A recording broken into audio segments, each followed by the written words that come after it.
எழுத்தாளர் ஜெயந்தி சதீஷ் அவர்கள் எழுதிய பெண் அப்படிங்கிற சிறுகதை தொகுப்புல இருந்து சித்திரம் பேசுதடி அப்படிங்கிற கதையை இப்ப நாம கேட்கலாம். கீரைக்காரி அலமேலு அந்த அபார்ட்மெண்ட்டை அதிர்ற அளவுக்கு சத்தமா கூப்பிட்டுக்கிட்டு இருக்கிறாங்க. அவங்களோட குரலை கேட்டு ஷர்மிளா வேகமா வந்து ஒரு கீரை கட்ட வாங்கிட்டு போறாங்க. இந்த அபார்ட்மெண்ட்டுக்கு பதிவா கீரை வைக்க வர்றவங்க தான் அலமேலு. கொஞ்ச நாளா அவங்க ஆளை காணும். என்னடா இது அலமேல ஆளை காணுமே அப்படின்னு யோசிச்சு ஷர்மிளா என்ன விவரம்னு தெரிஞ்சுக்கிறதுக்காக அலமேலுவோட வீட்டுக்கே போறாங்க. வீட்டுக்கு போனா அங்க அலமேலும் அவரோட கணவரும் பேசிக்கிட்டு இருக்கிறாங்க. என்ன மாமா, அத்தைய நீ ஆசிரமத்துல சேர்க்க போறியா?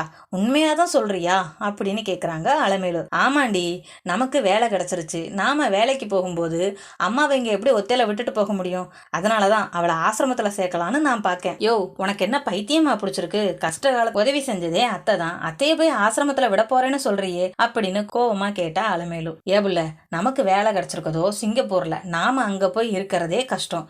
இதுல நம்மோட எப்படி அம்மாவை கூட்டு போக முடியும் சொல்லு? வயசான காலத்துல அந்த இடம் ஒத்துக்குமோ ஒத்துக்காதோ, நம்ம கஷ்டம் நம்மோட போகட்டும். அதுதான் ஆத்மாவை ஒரு ஆசிரமத்துல சேர்த்துட்டோம்னு வச்சுக்கோ, அவ நிம்மதியா இருப்பாள்ல அப்படின்னு அலமேலு புருஷன் சொல்லவும் அலமேலுக்கு கண்ணு கலங்கிருச்சு. என்ன மன்னிச்சிரியா, நீ அத்தை நல்லதுக்கு தான் சொல்றேன்னு தெரியாம நான் வேற ஒன்னு அவசரப்பட்டு திட்டி போட்டேன் அப்படின்னு சொல்லி மன்னிப்பு கேட்கிறா அலமேலு. அலமேலுவும் அவ புருஷனும் பேசிக்கிட்டு இருக்கத வாசல்ல நின்று அலமேலு அத்தை பாக்குறாங்க. பார்க்கும்போதே அவங்க கண்ணெல்லாம் கலங்கிருது. தன்னோட மகனுக்கும் மருமகளுக்கும் தான் மேல எவ்வளவு பாசம் அப்படின்னு நினைச்சு பூரிச்சு போறாங்க. நண்பர்களே, மற்றும் ஒரு கதையில் உங்களை சந்திக்கும் வரை உங்களிடமிருந்து விடைபெறுவது சண்முகவள்ளி ஸ்ரீனிவாசன்.